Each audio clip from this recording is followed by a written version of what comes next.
Molo Sanbonani, hello, how's it? Shalom, good evening. Goeienaand, good people. Welcome to another episode of Liberty and Friends. My name is Sihle Ngobese, aka Big Daddy Liberty. Now, I must double check something before I get too far into this broadcast, especially because I'm looking to bring in you, the viewer, on this episode of the BDL show. I just need to double check that the stream itself is smooth. Otherwise, I'll have to transition to the local 4G network. I am a bit farther from the what's it called, Wi-Fi router. So I just need to double check. I'm going to keep an eye on the comments for exactly that, just to make sure that it is a smooth stream. But with that being said, welcome to it. This is Liberty and Friends. Tonight on Liberty and Friends, as usual, we look at the news week that was. What got you interested? What got you talking? Maybe what got you angry this week. You know, you are going to be a part of the show. With that being said, keep an eye out on the comment section, whether you're watching this simulcast on Facebook, YouTube, or on Twitter. Keep an eye on the comment section. I will post the link that can bring you on to this show tonight. And what will we look at tonight? Well, I'll propose a few topics that I want to look at. Of course, the voter registration week has just concluded not more than 3 hours ago, closing at 5 o'clock. Of course, that is the South African Electoral Commission. That's the entity that is tasked with running free and fair elections in this country, being compelled by the Constitutional Court. Again, that particular that particular judgment, once again, rubber stamped by the Constitutional Court today to say they will host elections before November this year. None of this nonsense that the IEC, or the EC really, and the ANC had tried to dribble and distract us with by trying to postpone to next week. So we'll get into that. And maybe I'm going to ask you the question. Did you register to vote? Did you heed the many political parties who were begging, and I do mean begging, us to go and register to vote, because this is their grift season now. Election time, of course, as you know, is political grift season. And I'll share some insights with you insofar as what I've been hearing here in Durban, specifically in the townships here in Durban, from various political parties and some of the observations around that. So that's coming up tonight on the show. We'll look at another issue which I want to really quickly unpack. You know, if you're old enough to remember the apartheid days, in my case, the latter years, in fact, the end years of the apartheid years, as the revelations of that evil administration started coming out, there were certain characters, operatives, who started coming out as being part of the murderous machinery of the state back then, and who found themselves in either the security branch, the secret branch that is, or the South African police force back then. One such character was dubbed by the South African media back then as Prime Evil. Well, we're going to discuss a modern era Prime Evil who also sadly embedded herself in the South African police service. I'm talking, of course, of one Rosemary Ndlovu, the alleged mastermind behind the multiple murders of her relatives, all for insurance money. So if anybody can be dubbed Prime Evil in this day and age, it'll be this particular lady. We'll get into that a little later, because it is a shocking story.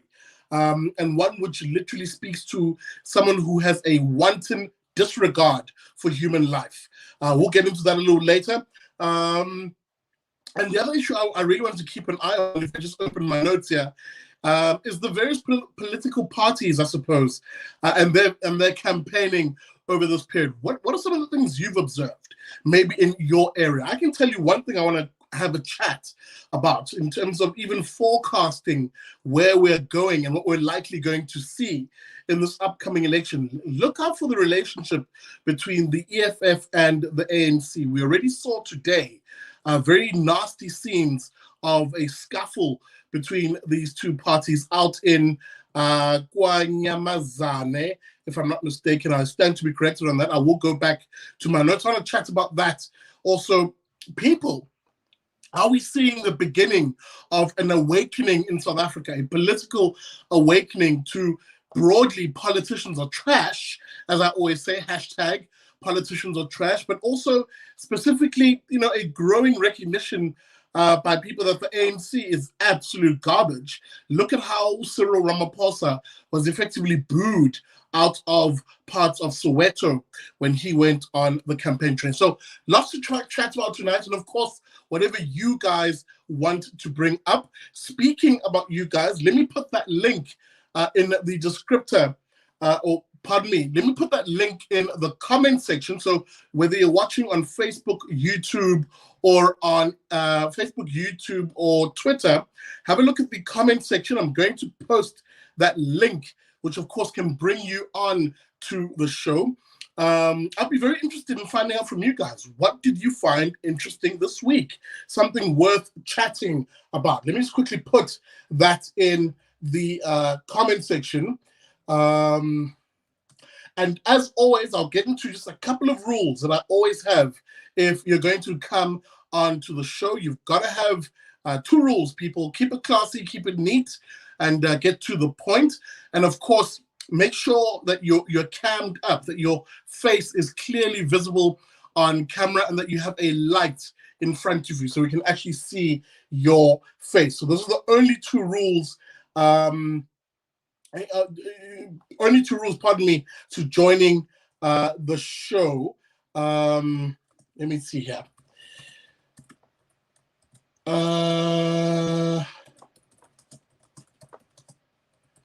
As I do that, a reminder that if you want to support the work that I do, you want to support the Big Daddy Liberties show, I'm wholly dependent on you guys, the viewers of the show. The best way you can do that, as a reminder, just hit that like button, guys.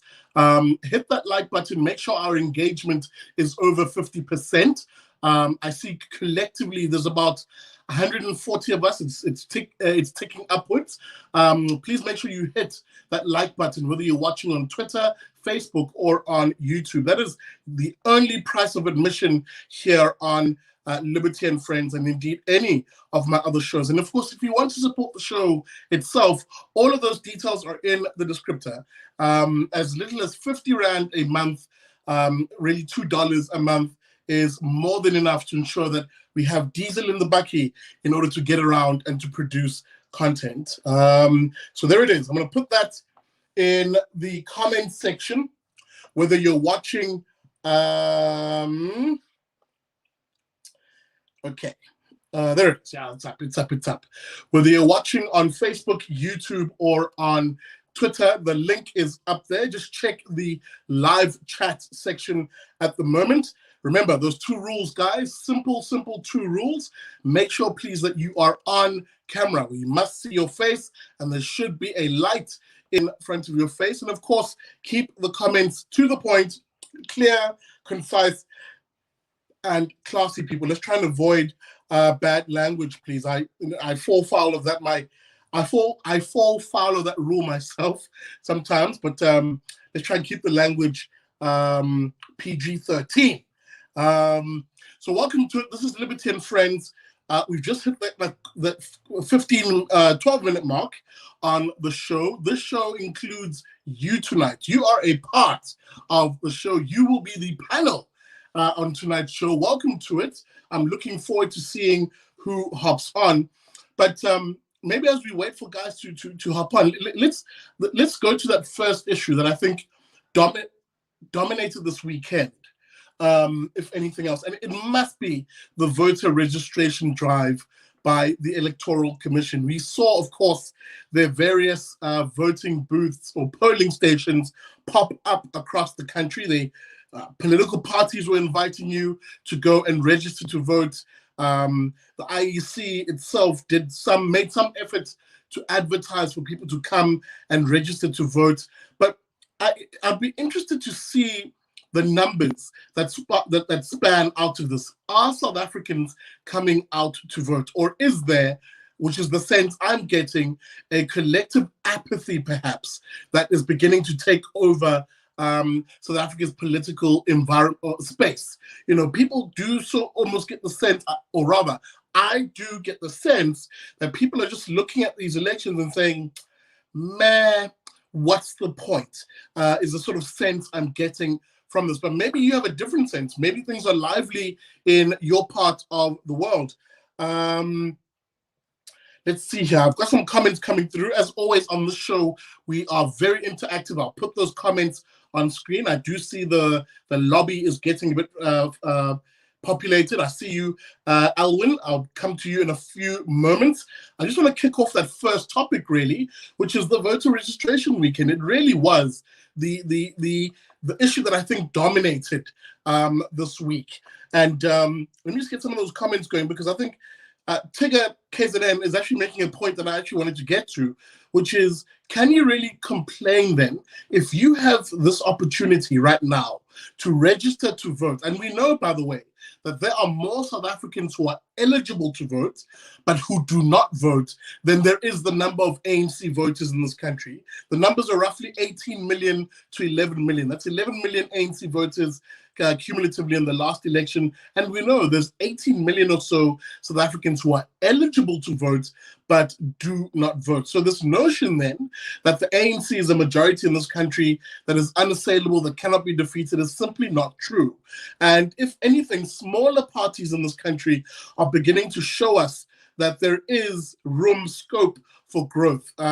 Whether you like the parties or not is irrelevant. You know me and my particular stance, hashtag politicians are trash. But the truth of the matter is, if you observe objectively, smaller parties are making inroads into growing their voter bases. The EFF is a party that is doing exactly that. I'd argue the EFF has a bit of a natural cap to how far it can grow, given its ideological outlook. But again, who knows with these particular elections? Let's see what else is in the comment section over here. Guys, this show is completely interactive. It is you and me tonight as we look at the news week that was. I'm just going to go to 2 or 3 more comments here in the comment section, and then I'm going to go to some of the guests who are joining us in the lobby right now. I'm seeing some comments here. Maya Bremridge saying, look, her vote is probably going the way of the Freedom Front Plus. Tracy Martin, you know, political apathy, still a power struggle. Who do we believe? It's a good question. Let's see here. Oh, Angus Rito says, look, he's a proud Capetonian, has never voted for the ANC or indeed any party ever. They're 48 and finally registered this particular week to vote. That in and of itself says a lot. Maybe that's the trend. Pardon me. Maybe that's the trend. We're going to see this this from this election. Colin Ward, I see you. Who is the best party to vote for? There's not one party that really stands out that will bring all the municipalities up and working properly. That is a very good concern. And you know me, I on this show, I tell no one who to vote for or what to vote for. That's not my place. That's not the point. My role in society, my role in the political landscape is to inject the ideas that I think we need to rally around. Those ideas, of course, is the notion of a free, prosperous, property-owning and non-racial society, a society founded on actual freedoms, civil freedoms and civil liberties for the individual. And really, I talk a lot about the individual, but really we're a family society. So freedoms for families, for them to be able to pursue opportunity and pursue their happiness. The second aspect, of course, is the notion of once you have a free society, there must be a means through which they can access opportunity.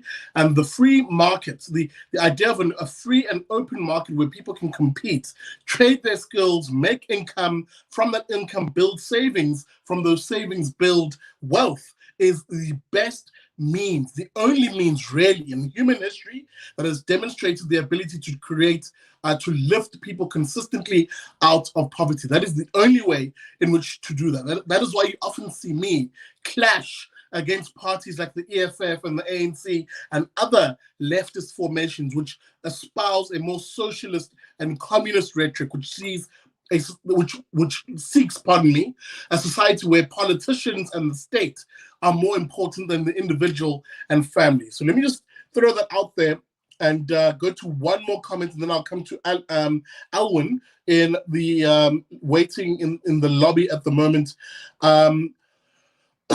Martin van Heesden, sorry,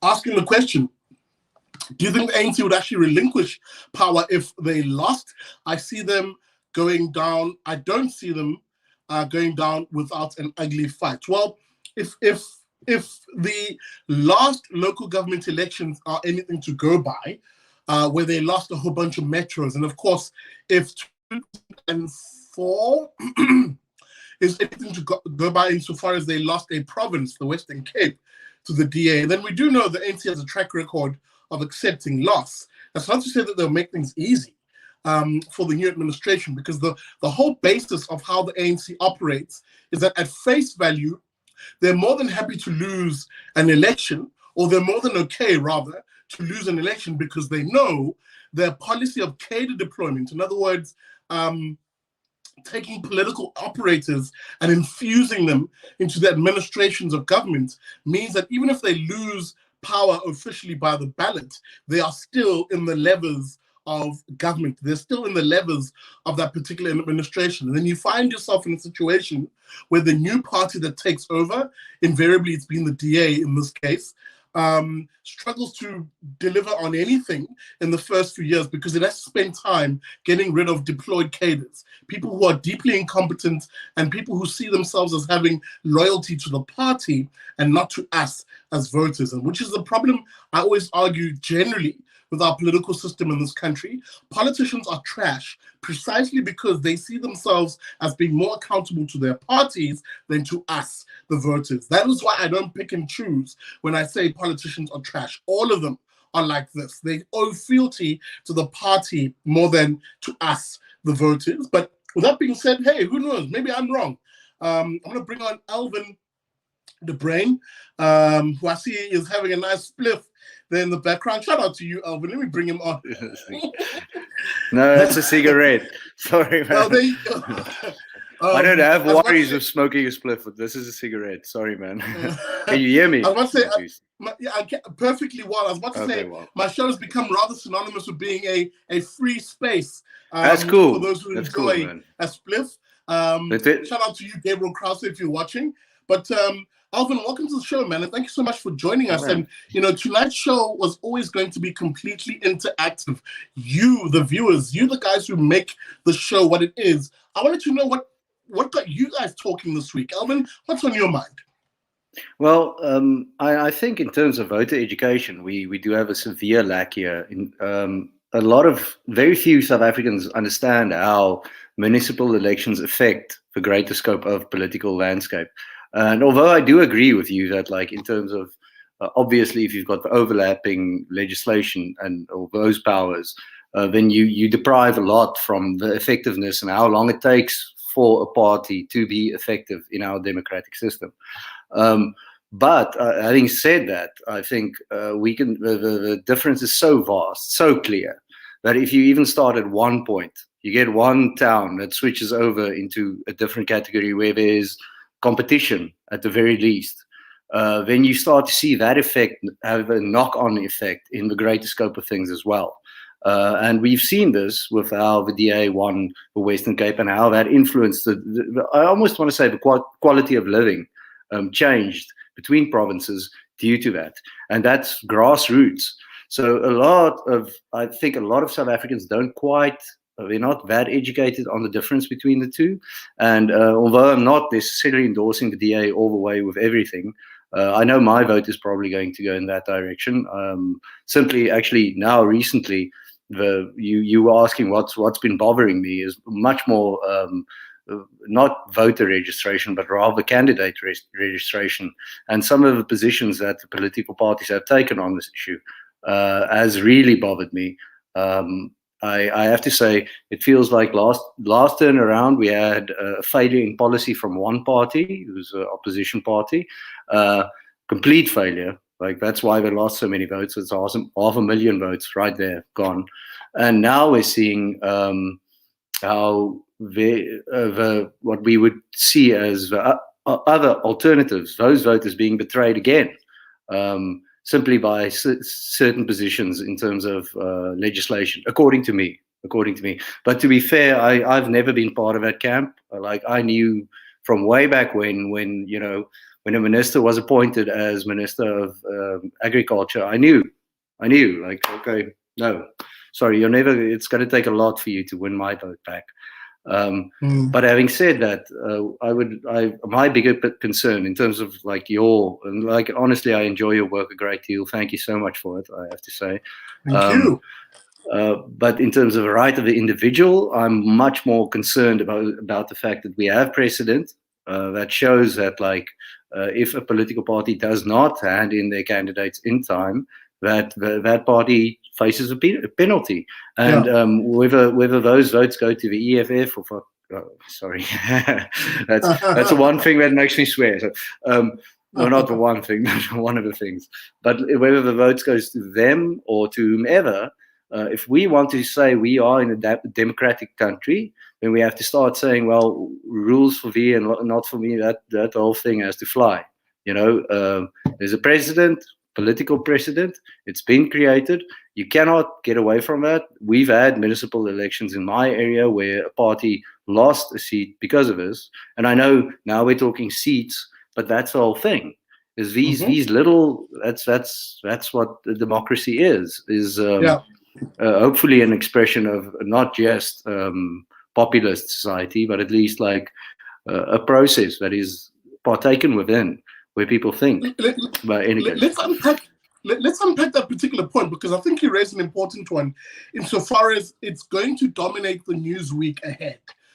This Tuesday, of course, the Constitutional Court is set to rule on the matter, the secondary part of what played out in that court. Remember, the first part was whether the IEC could delay elections based on that little sham commission it held, run by former Judge Dikgang Moseneke, which then concluded, well, for a myriad of reasons, COVID-19 being the central one, it concluded, it recommended postponing elections till next year in February, which of course would have been deeply unconstitutional, because there is a constitutional law that mandates that once this term is over, there's 90 days in which the new elections have to be held.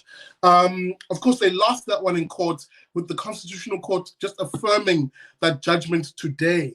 In fact, or pardon me, yesterday. For me, I only read it today because it was my Shabbos yesterday, and I switched off completely. So yesterday, the judgment came through.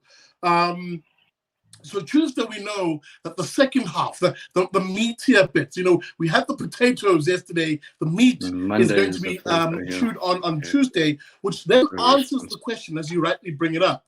Will the ANC be given the space, the breathing room, the reprieve, if anything, by the IEC to then, because we had a registration week for voters, allow for another or an extension of the ability to put in candidates who can stand for elections? And as things stand, be completely wrong. For the sake of the viewers, as things stand, of the over 260, I think, municipalities around the country, the ANC has not submitted names to about 90 of those, a shocking number, which speaks to the state of the administration at Luthuli House, the headquarters of the ANC. Alvin? Yeah. If you're not even paying tax on the salaries and claiming to do it, then you know what? I'm not expecting much from an organization that can't even uphold its own cadre system. I mean, they're not even paying the poor workers, which once again, poor workers, they work for the ANC, so you get a bit, but just dessert. but you don't want to say that. But the fact of the matter is, no. I honestly think we'll see. We'll see. But if that happens, then we're in much deeper trouble than we thought we were. And because the difference between like voter registration was never up for debate, really. Like that has been extended on numerous occasions. We all thought that would be extended. That's not really a contentious issue at all, because you can't compete between the idea that a party registers versus a voter. You're trying to, in an independent electoral commission, is probably trying to get as many people to participate in this thing that they're doing. I mean, but that brings me to a different point, which I found very interesting with my parents. Actually, my father is quite elderly now, but he went down to, because I vote in every election. I voted when I was in the UK. I'll vote. That's not a question.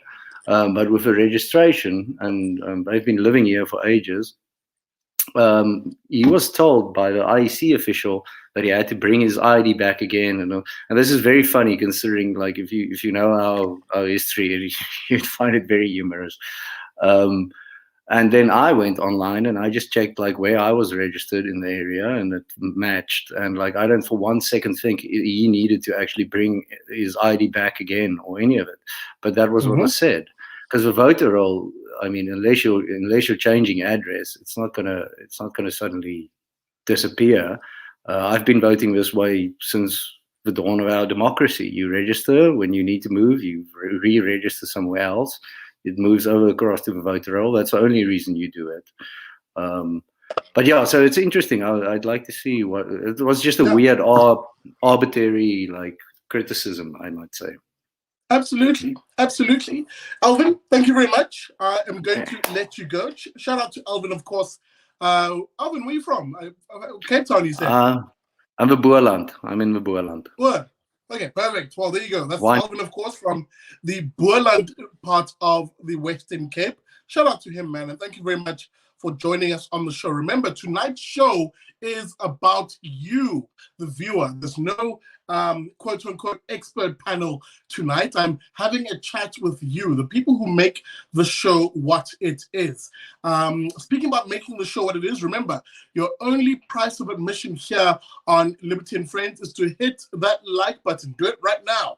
Do it right now. If you value kids in Africa having a hot, warm meal, then you will hit that like button. Will the like button do anything for that? No, not really, but it will do great wonders for getting this show out. Hit that like button, people. It really does help push the show out into different spaces. And if you want to join us in the stream tonight, keep an eye out on the comment section. The link is in the comment section. It's on screen right now. If you want to join us this week, that link, of course, is in the comment section. What got you interested this week? I just had a conversation with Alvin right now, and he raised the important point. And I want to chew on it for a second, because the point he was making is a valid one. You know, historically, there have been political parties who missed the IEC's deadline to submit names for councillors. And when they missed that deadline, no special provision was made for them. The National Freedom Party is one such party. The IFP is another such party. There are other parties who, before they've missed deadlines and have been disallowed from then competing or contesting a particular election. So that it begs the question, why should the ANC be any different? I'll repeat, why should the ANC be any different? The ANC, because of its own bungling in Lesotho House, goodness me, in Lutuli House, pardon me, saw basically them miss the boat in submitting names of councillors, submitting names of candidates to about 90 municipalities across the country. So there are going to be 90 municipalities that get an early Christmas present. That's if you don't like the ANC, of course. And so far as there will be no ANC candidates on your particular list. So 90 municipalities, depending on how the Constitutional Court rules this Tuesday, there's potentially 90 municipalities in this local government election that will have no ANC candidates on it. I'm seeing some guys hop on in the the lobby. No, Luke Maggie, I see you. But remember, I have 2 rules, guys. If you want to be on the show, you've got to cam up. You've got to be on camera.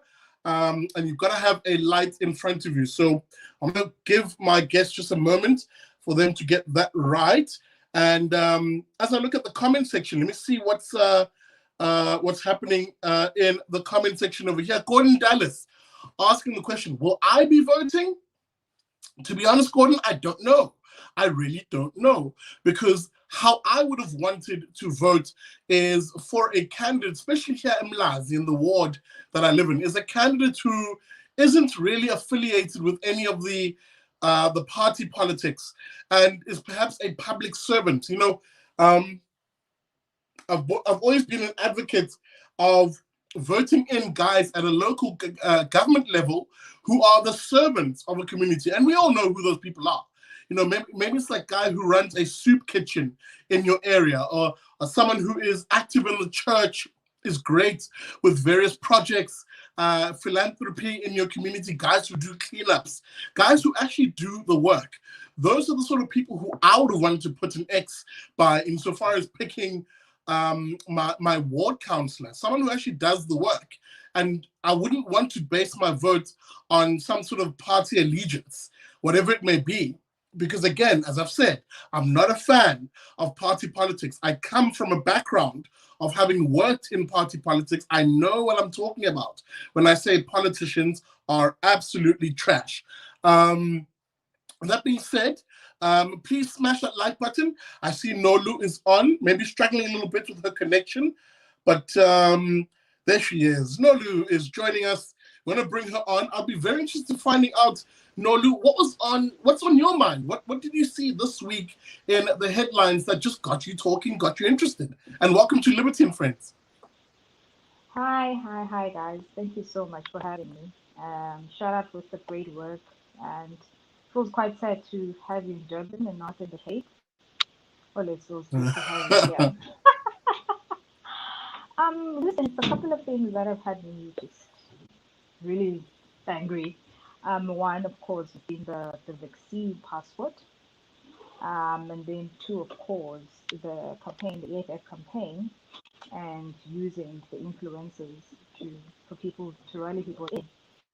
And as well as, of course, a lot of other things, but those have been my 2 major things that I just found them to be quite problematic, because Yeah. I just think that the things that we are faced with in this country, they really need people, as you just said. I just like the way that you explained those ordinary people that really want to serve and give us what we need. And those ordinary people are people that you know that, okay, they are serving the communities, either they're having small businesses, and you know they are doing the things that we need as South Africans. So for me, those are the No, let me just stop you there for a moment. Your sound levels are very faint. Can you either get closer to your mic or try and raise the volume? We can barely hear you, and I am seeing that in the comment section. Maybe I'm just going to give you 2 seconds to see if you can sort that out, and then we'll do just a quick sound check. Nolu, just give me your name and surname, Nolu, just for sound check. Mulutando, Maggie, can you hear me? No, we can't hear you, Knowles. Maybe, I don't know if the sound is going through. Yeah? Yeah, I will just disconnect these and come back. Can I just All right, I'm going to put you off screen for a moment just to allow you to do that. But Nolu is raising an important point, you know, and it is something I wanted to chat about. In fact, I pushed it, I postponed it. We were meant to have a debate on this very issue and associated issues on the notion of, is it morally okay for a government to mandate something around COVID-19, specifically the proposed mandating, of the vaccine on South Africans. And associated to that, I was going to ask the panelists to chime in on the issue of vaccine passports. Is it morally okay for a government to tell you that you can, where you can and can't be, what you can and can't do in society, because of, you know, the introduction of what effectively, in my view, is a health dompas, quite literally. And a lot of people say, well, that's a very dramatic thing to say, Big Daddy. How can you make a comparison between a dompas, which was a vile and disgusting system used by apartheid to control the movement of black people back in that day? And I said, well, it's the same principle, where just remove race as the basis for controlling movement and put in vaccination status, and it's the same principle. So the idea of removing someone's freedoms, God-given freedoms, because some official or government or politician decides where you can and cannot be, this time on the basis of a vaccine passport. So I'm hoping to have that debate this Wednesday live on the Big Daddy Liberty Show at 7 p.m. Proposed panelists on that will be Ivo Vegter, of course, who's written a piece on this in support of the mandating of vaccines. I want to hear his view, how he reconciles this this option. And of course, pardon me, Jonathan Katzenellenbogen, who will be also on Ivo's side insofar as saying, hey, yeah, they totally would want to see this mandated because COVID-19 is a serious virus. So that's the one side of the debate. And of course, challenging this view will be the fellas from the Free Market Foundation. That's Martin van Staden. Shout out to Martin van Staden, of course, and Chris Hatting. And I'm hoping to also get, as his name evades me right now, from the Panda Group, Nick Hudson, who's been very vocal on this issue. And there's even been a rather bitter tit-for-tat spat on social media between him and Ivo. So I'm hoping we'll have that debate this Wednesday on the Big Daddy Liberty Show. If you're interested in this topic, please do tune in. That's this Wednesday on the BDL show. Nonu, I'm going to bring you back. Hopefully this will be slightly better. Nonu, can you just give us a quick sound check? Sound better? Much better, Nonu. We can hear you now. Maybe just to quickly recap. No problem. Just to quickly recap, the one issue you raised was that vaccine passports. I will let you finish your thought process. What was the other area that you sort of were interested in? It's the campaign, of course, the famous Twitter Spaces that the EFF has taken on. Right. And right, they've invited, right. of course, your so-called independent analyst when it comes to yes. political analysts, which I was quite baffled of. So for me, those have been the two things. The reason why I find it quite baffling is because the very analyst, you can hear, you can see where they're leaning on. I don't know if they are with EFF or not, but I think that on its own, it sends a message. Whatever affiliation that you have, I understand it was a free space to go in and chat and ask questions. That makes sense. I get it. But at the same time, we can't deny how manipulative and strategic is the EFF party when it comes to their campaign. And they do like to stick on famous people and faces, those who've got influence, to make themselves seen as though they are really killing it, or they are having some sense of voters that will ensure them that they do get this power that they want.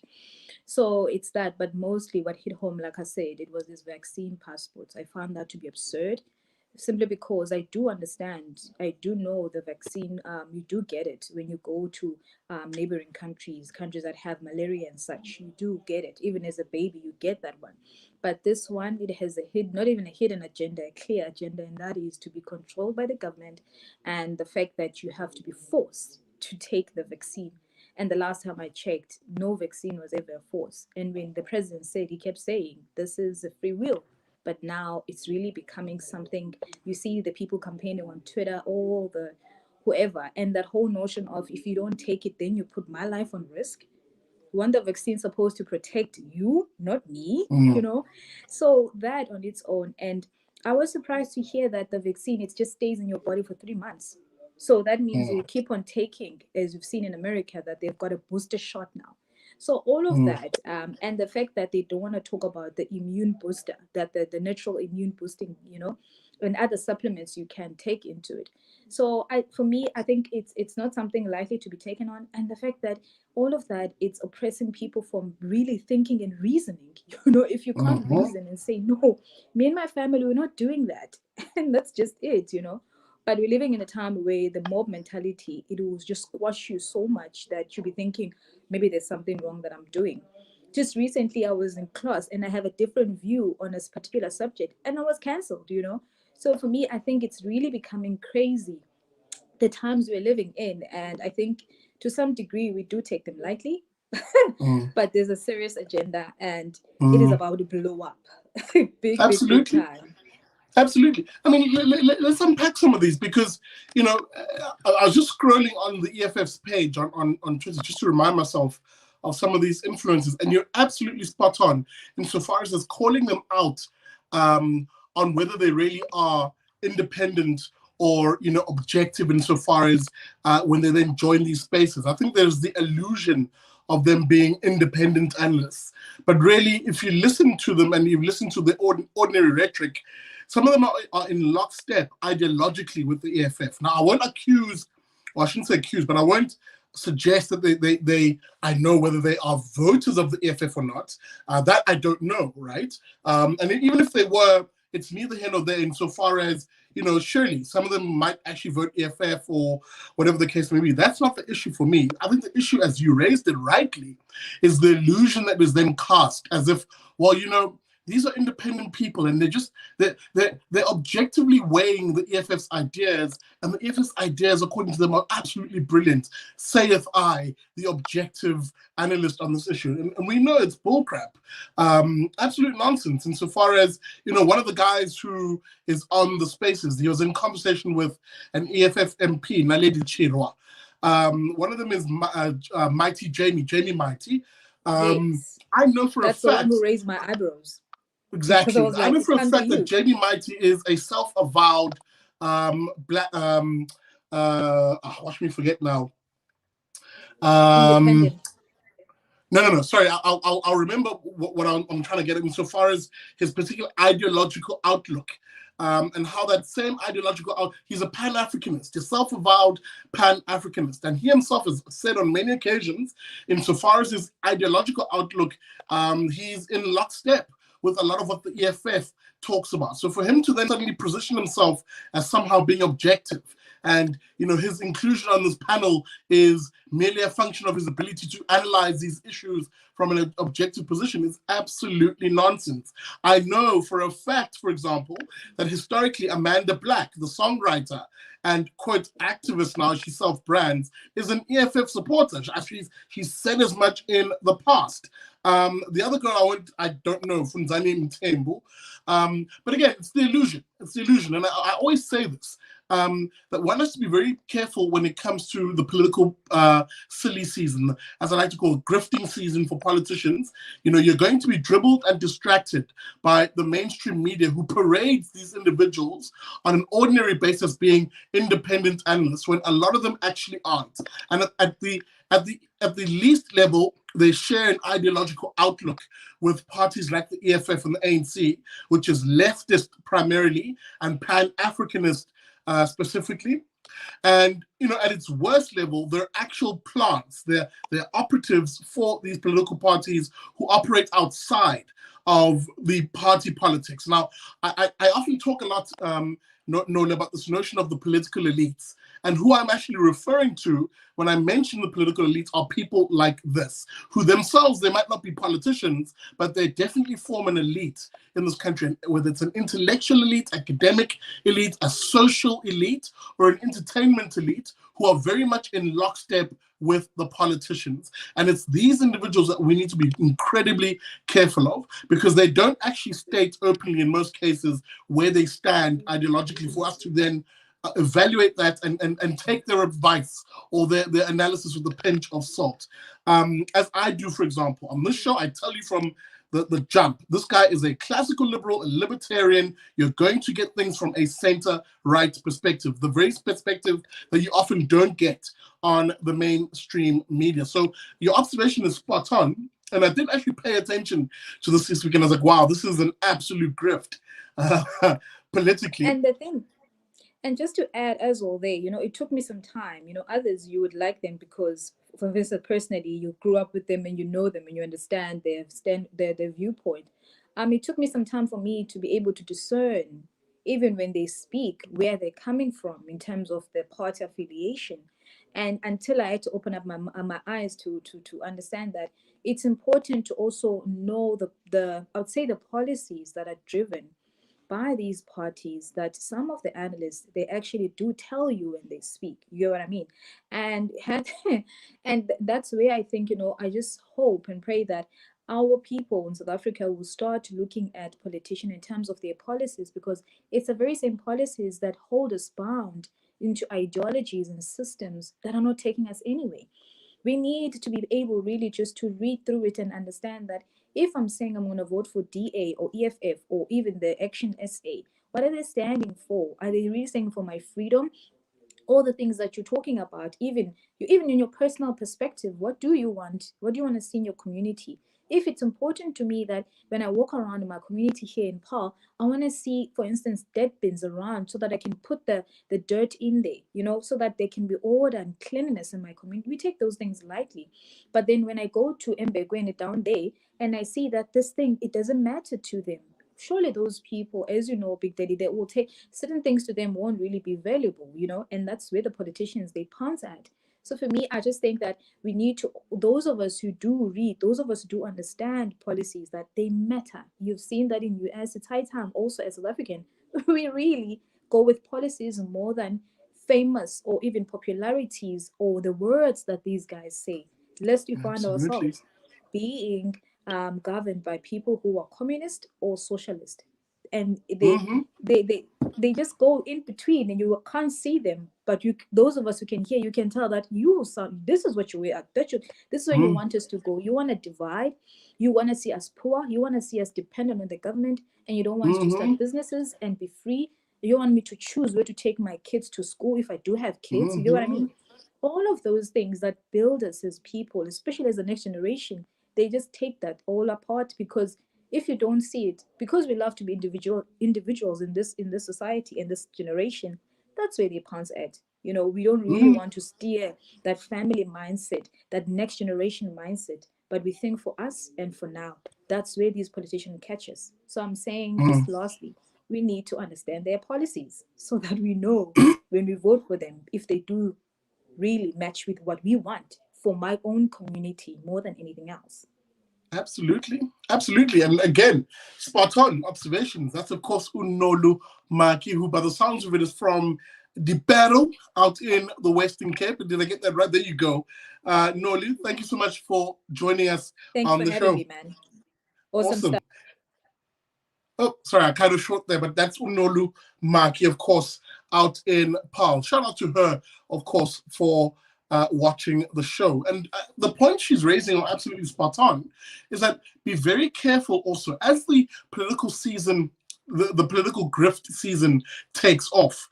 Be very careful of the people that the mainstream media is going to parade in front of you to give you analysis on this, because in most cases, these people are not intellectually diverse. There is a lack of intellectual diversity in our formal party politics, first things first. And there's definitely a lack of political diversity in the intelligentsia, the people who are we're told are the analysts that are often paraded to us. There is an absolute lack. You'll never hear voices that are deeply and meaningfully critical of parties like the ANC, the EFF, and the DA. It's always sort of surface stuff like, oh, Helen Ziller is this, or John Steenhuisen is that, or Malema is this, or Ramaphosa is that. There is no interrogation of the ideas that these people push into communities. This is where this show and others, by the way, in the alternative media space are absolutely instrumental, are absolutely different.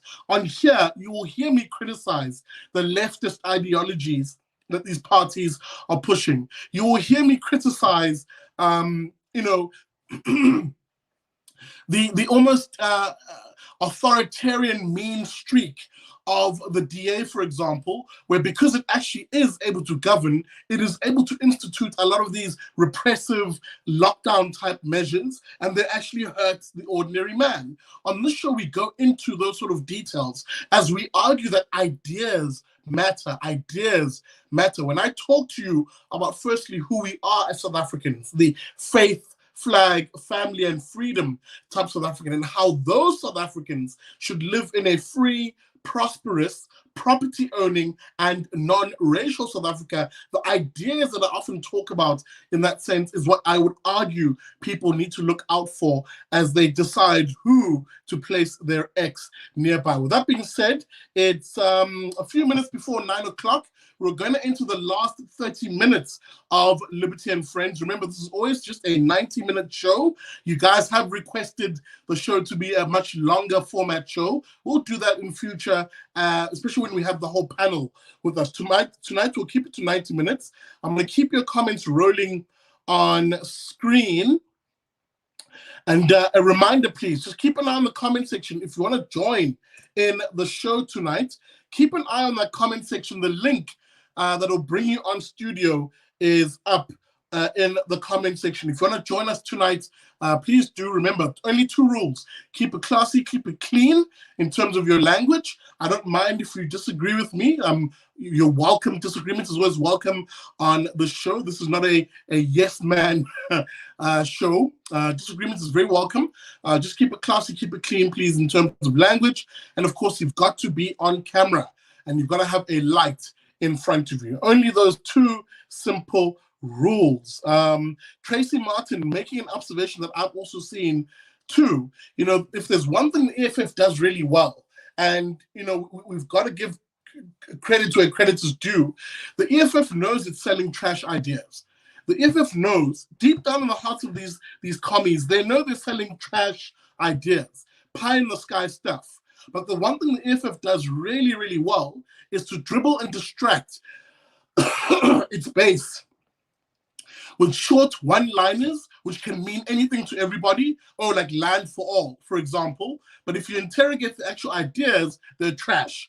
That's the one thing they do really well. The other thing they do really well is branding and marketing. That is what makes them appeal as they do to young people. So don't fool yourself. Don't fool yourself. A lot of politics also just comes down to flash. You know, the smoke and mirrors, as I like to put it. I see a chap in the waiting room. I'll get to you just now. Lowbrow Mtagati, shout out to you on that name. I want to bring you on in a moment. I just want to put some comments on the screen here as we head to that hour mark. Let's see here. Bit of an old comment here, but I'll bring it on. Annie basically saying exactly, Alan. By the way, I have family in Oz. They've been telling them about the majority of their and have been telling them, excuse me, that the majority of their weather and fire crisis are due to China. Okay, that seems to be in another chat that was happening in the chat comment section. Let's see if there's any other here. Brett. All right, people are having their own conversation, which is fine. It's totally fine. But I just want to find something that may have been just on the topic of tonight. Nora Durbenacher making the point, which I often see, that this vaccine is not a vaccine, calling on South Africans to wake up. And I'll be interested to find out what she means about that, because there's a lot of conspiracy theory, of course, going around on this vaccine. And maybe she's asking the question, is this a vaccine or a therapeutic?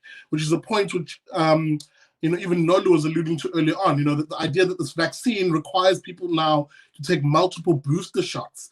You know, if it's effective, why are people taking multiple booster shots? And if it's meant to protect you, why are the unvaccinated vilified as they are if you, as the vaccinated person, are inoculated against COVID-19? That's a valid question to ask. Let's see here. Umgani basically saying no party will offer us everything we want. We should be careful to dilute, not to, I think is what he's suggesting, dilute our votes to smaller parties. The Titanic, I'm assuming the ANC, is sinking, and we can rearrange the deck chairs later. That's a comment by Umgani, Zulu word for friend. Mark de Villiers, the season where politicians lie to us and promise free stuff in exchange for our votes is definitely here. And I must say I agree with this. You know, Mark, at the end of the day, that's how politicians view us. They view us as votes and tax money. That's it. They don't view us as the individuals that I often talk about as to who we are. They don't view us as families either. They have no respect for our families. We are just tax funds and votes to them. With that being said, we're nearing that 9 o'clock mark. We're about to enter the last 30 minutes of the show. Get my likes up, people. My likes are nowhere near where they should be. Hit that like button, please, whether you're watching on Facebook, Twitter, or on YouTube. Just 2 more comments, and then I'm going to go to my guest. Simpiwe Ntuli, I saw your comments, brother. I did put them on screen earlier on. Simpiwe expressing a disdain for the ANC and saying maybe it is time for us to shift. Mary Duplessis, Big BDL, when I attended school 50 plus years ago, wow. One of the subjects we had to learn was the structure of government and really its roles. I don't think children are being taught this anymore. I would go one step further, Mary. I don't think children are being taught to have a natural and rather healthy skepticism of government. Government is seen as a friend and even family. I mean, how else do you explain the crafty marketing of a one Cyril Ramaphosa, who's now called his addresses to the nation a family meeting? Hey man, I am no kin to any politician or the state, especially when that same politician and state is killing fellow South Africans. They are not family of mine, and I refuse to use that asinine term of family meeting. Let's see here. Just 2 more comments, as I said. Lars Solis. Why doesn't South Africa view election season as the season where citizens should protest to force politicians to pay attention? Well, on that particular topic, Lars, that's exactly what's been happening to an extent. In fact, President Ramaphosa, and I'm going to put it to my guest, Lowbrow, who is waiting in the comment section, President Ramaphosa received a very icy reception in Soweto as he was campaigning today to encourage people to register to vote. People effectively booed him out of sections of Soweto, where ordinary people are beginning to wake up to the nonsense that is politicians and their promises. So maybe is that a turning point that we're beginning to see in South Africa, where the ANC is receiving a chilly reception from those who have been worst affected by the ANC by way of poor policy in the one hand, and of course the lockdown in the other. So, you know, maybe this is the election that people are going to use to bring attention and to even disrupt pardon me, the political grift. Just 1 more comment here from Robin Peterson. I think in response to something Tracy may have said, where Robin then says, look, I've noticed that the EFF posters are extremely simple this time around, basically stating vote EFF. So, yep, they're running out of butts. Maybe that is actually the case. Maybe that is the case. You would think political parties who their sole function is to wage elections outside of governing, if they do govern, would have the sort of funds to be able to run these elections. And what's become patently clear is that parties like the ANC, the EFF and others who've openly said that they're broke, simply were hoping for this postponement to elections because they just didn't have the money, to be brutally honest. And maybe that's just what the case is. Speaking about the case, I've got here Lowbrow Mtagati. I want to bring him on. Lowbrow witch doctor, for those who might be wondering what Mtagati is, or cursor. Lowbrow, shout out to you. Welcome to Liberty and Friends. Hey, you can hear me? Perfectly well, my brother. Talk to me. What's been on your mind? Just a couple of things that I thought you would have interesting inputs on. As you said, the icy reception that Ramaphosa got, I don't even think he was shocked by that. You know, obviously it's a long-term thing of state failure there, but that recent round where, you know, if it wasn't for the Soweto Parliament guys, there would be no malls in Soweto. Yeah, just being left like that, I think people really got stung hard by that. Yeah. That's so right. two things in that I would like to speak about. Sure. One maybe not so serious, and that would be, how long do you give it after elections are all done and dusted till load shedding comes back? Because yeah, it's coming back. It's Yeah. it's a good No, I marketing agree move with you. from their side to not have power off all the time.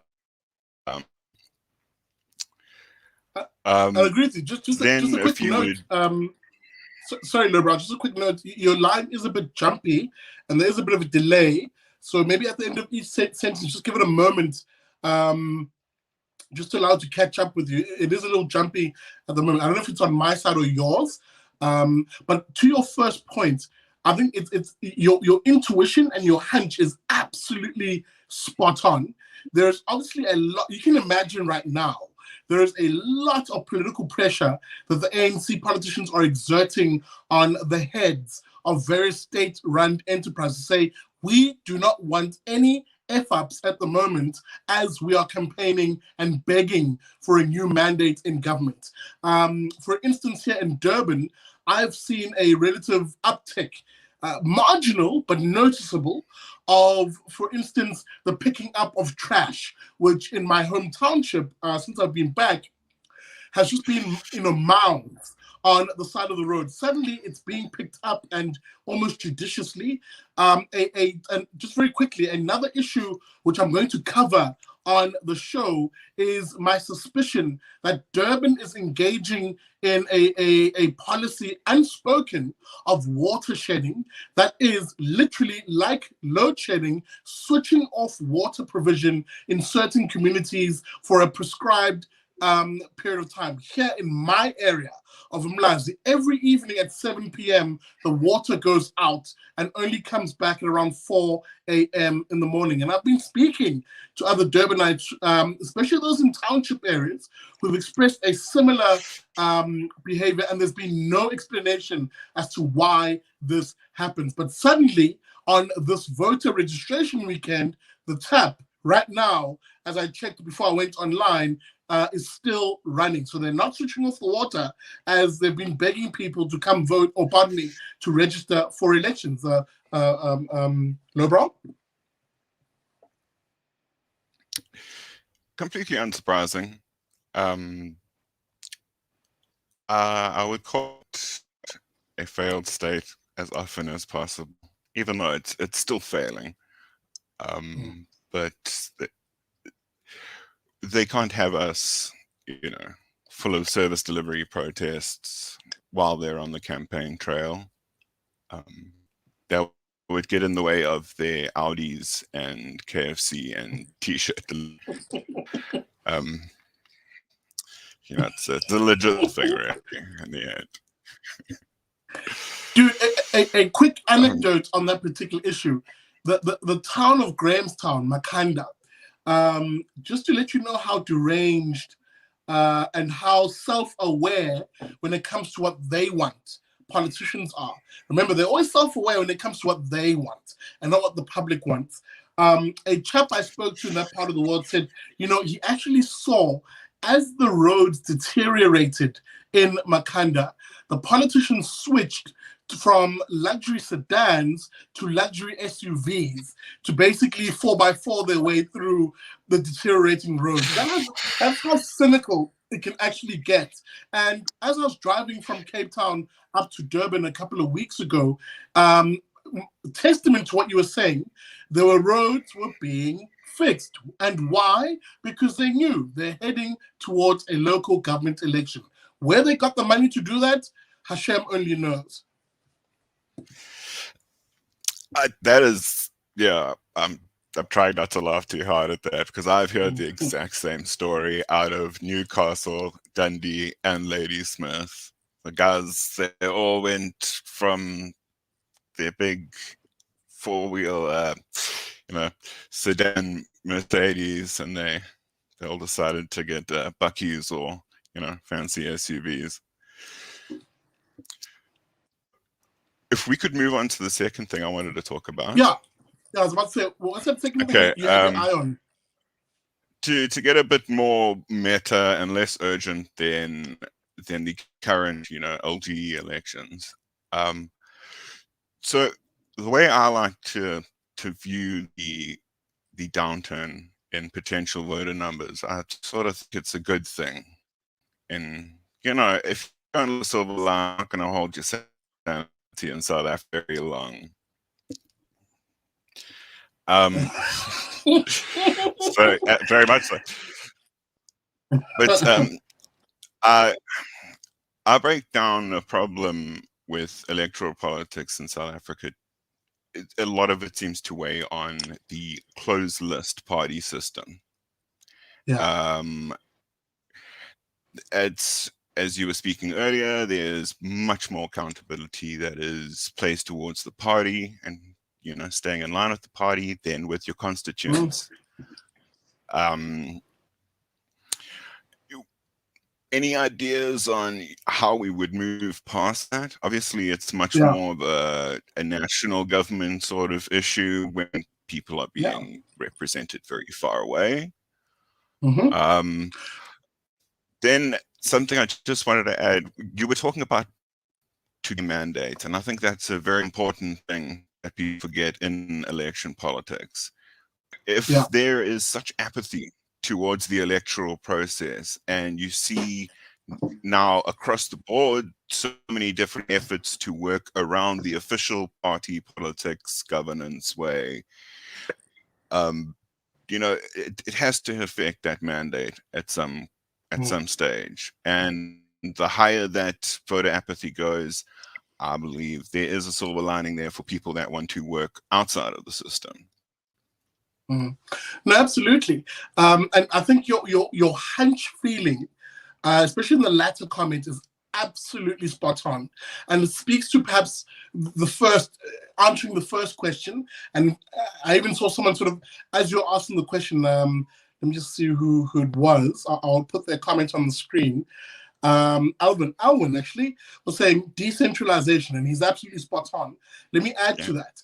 I would argue that South Africa needs to move in a much more federal direction, recognizing our diversity as a country and actually giving it its greatest expression politically. And the best way you do that is a South Africa which is incredibly much more federalized in terms of its structure, where power is devolved to the lowest level and as closest to people as possible. I need to be able to slap on the face my member of parliament because he represents directly my area in which I live in and is accountable to me and not the ANC or the EFF or the DA.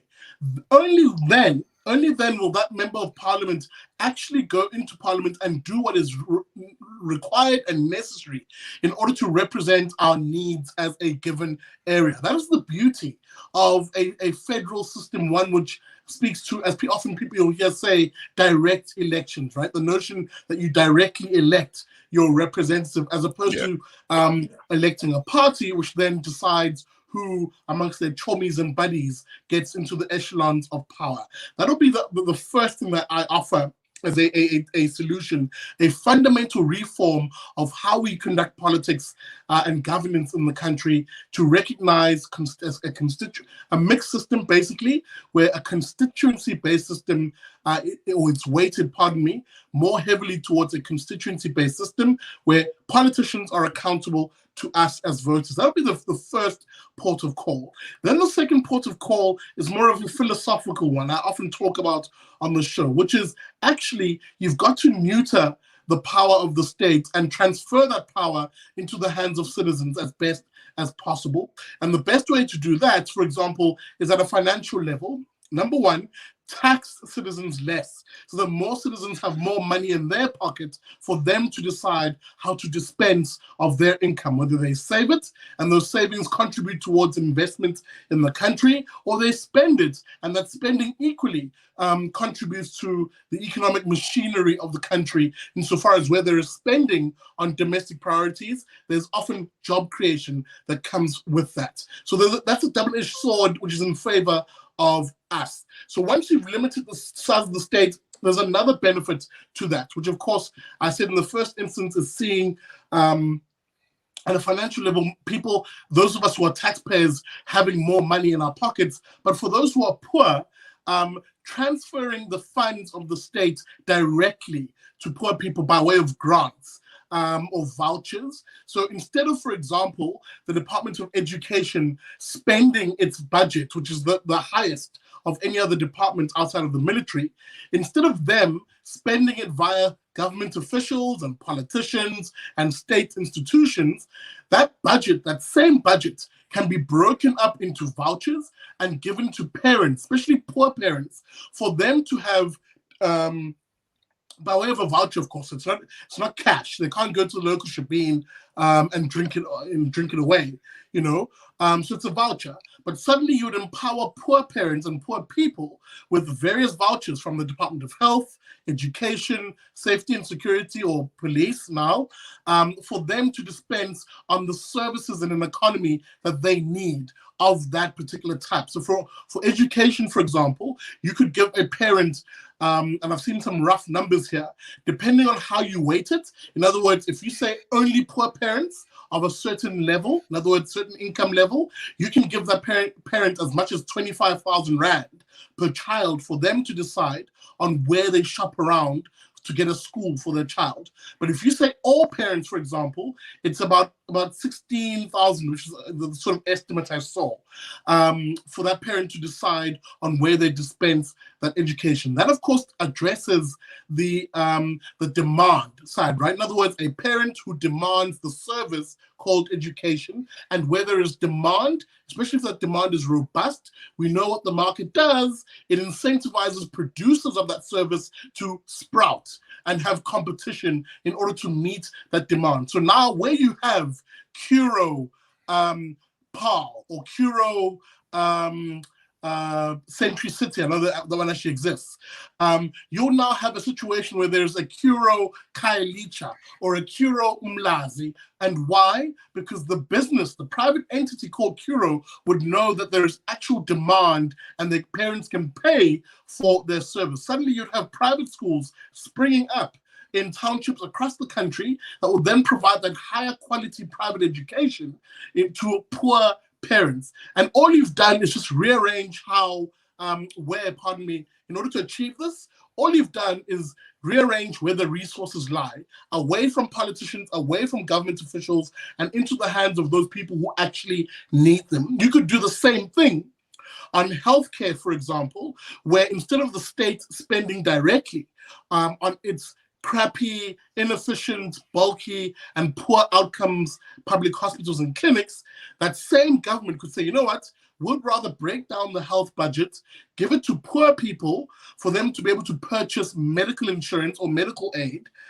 even if it's entry-level medical aid with a small medical savings component, for those people to then decide where they purchase their health care. And you would see, trust you me, a springing up of doctors who will probably even band together to form their own small hospital groups that can literally meet that demand in townships. And you'd see greater competition and even a lowering of prices from the current oligopoly of the private healthcare system, which only sees a few players who then control the prices there. Again, markets are a fantastic way of disciplining bad behavior, both from corporates and from government. But we often don't see this because these sort of ideas that are pitched by a liberty-leaning Big Daddy Liberty would obviously confront the corporates who run our closed market system as it currently exists, or as I like to call it, our corporatist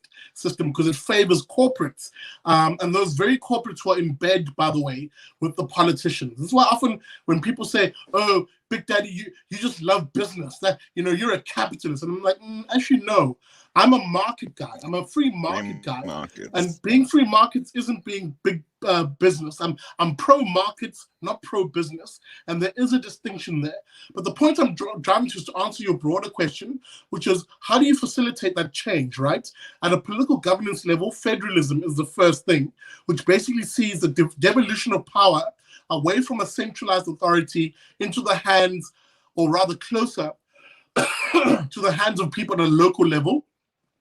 And you can do the same thing as you did with governance, with the actual finances of the state, and devolve that into the hands of families. And you'd have better outcomes on average. Again, this is not nirvana.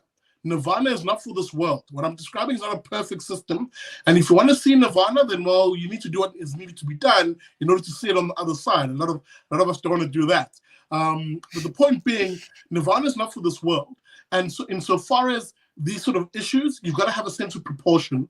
And what I'm arguing is a system like mine has the greater chance of better outcomes for more South Africans than the current status quo. A status quo which is supported, by the way, by all the major parties, including the DA.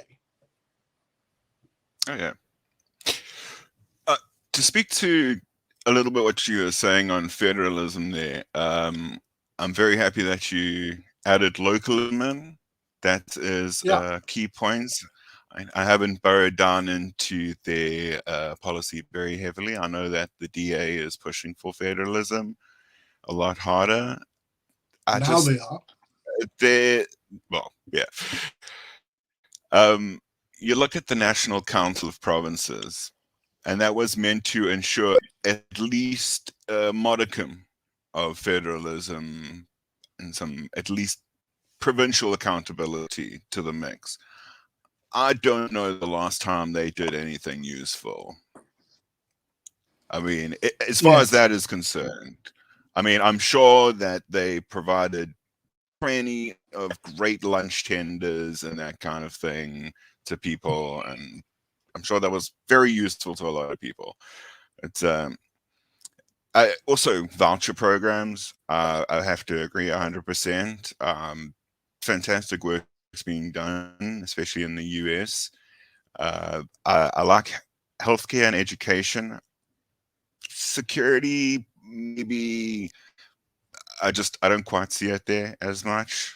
As a minarchist, I believe there is a place for the state, and that is a safety and security thing. It should be a state fund. I also live in South Africa, and I realize it should be, and it just isn't. So, privatization probably is the best way. Sorry, let's pause on that. So often when people make a claim, I say, well, what does the data show us right now, right? So let's look at some of the data, just at an anecdotal, cursory level. On the issue of security, let's begin with the proposition, or the question rather, do South Africans trust the police service? Right? The short answer is no, right? There's no guess to this, there's no guesswork. But how do we know this, right? What data set shows us this? Well, let's look at two specific data sets. The growth of private security in this country, and how ever increasingly, where private security began and where it is today has seen the greatest democratization of it, if anything. So private security in this country initially began as the sole preserve of corporates and the rich. Only the corporates, for example, were hiring private security insofar as stationary security, the guy who you see open the door and sanitize you now, and of course armed response or even cash in transit escorts, right? Those services used to exclusively be, and also VIP protection. Those services used to exclusively be for the rich and the political elites. But ever increasingly, those services have devolved themselves down to a lower level where even townships today, you will see big signs saying this home is secured by blue security or coin security or armed response here, whether it's Mapocho or whatever the services are, right? So the greatest democratization of security has been in the private sector and primarily into the hands of ordinary families because the market met and answered that question as to whether we trust the police or not. That's the one data set. The other data set is more crystal clear on this, which is, okay, fine. Maybe you don't believe me when I say that, right? That, security has become more democratized and really has grown off of the back of ordinary people and not corporates and big business anymore. Well, how do we know this? Well, right now, for every one police officer there is in this country, there are 5 private security officers in the country. They outnumber the army and the police in this country. That tells you everything you need to know around what South Africans have argued is their priority when it comes to safety and security, where they're willing to spend extra. Remember, they're already taxed for there to be a service that is meant to protect they're really text for there to be a service that protects life, liberty, and property, which is what the function of policing is in a society, in a functional democracy. But people would rather pay extra. And we've seen, therefore, as a consequence, where there's now 5-to-1, the number of private security guards and police guards. Let me be precise and specific. Let me go even one step further down the rabbit hole. If you were to take the total expenditure on the walls that we insulate ourselves in as South Africans, the total expenditure on the walls, you could build every single South African a house in this country. If you just literally dismantle every single security wall in the country, you could build every single South African a house. And those walls, by the way, are only getting higher and higher as the crime situation deteriorates in the country. So that the record of history is absolutely crystal clear insofar as where South Africans are saying their priorities are in spending on their own safety and security. And I'm arguing from a liberty perspective, in terms of a liberty policy, that all you do is just formalize this. So yes, right, there can still be a police force, but whilst you're still getting that up to an internationally acceptable level, we can actually police the country and enforce law. You maintain the current robust private system in the country, and you incentivize or create better incentives, or rather, you create tax deductibles, as I would argue, for those South Africans who are spending extra on their security. Make it tax deductible. If you're putting up burglar bars in your shack, or whether you're putting up beams, those infrared beams and cameras in your mansion, it's the same principle.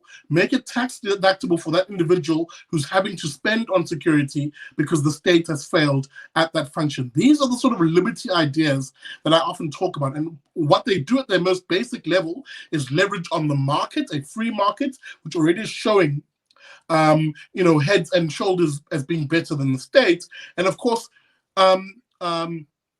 leveraging on the existing demand that South Africans themselves are demonstrating that even without these liberty ideas, they're willing to spend more in order to have that service where there is state failure in that case. So a voucher system could be a great initiative in this particular instance, where maybe not so much at the same level as health and safety, but you could, for instance, have poorer people be able to afford burglar bars, or perhaps a voucher system for informal settlements to allow them to hire, guys who can patrol their neighborhood after hours, for example. These are the sort of innovative ideas that can literally help slowly but surely over time lift people out of the mire in which we find ourselves in at the moment. Speaking about mire, I want to give you a final comment, Lobra, because I've run out of time.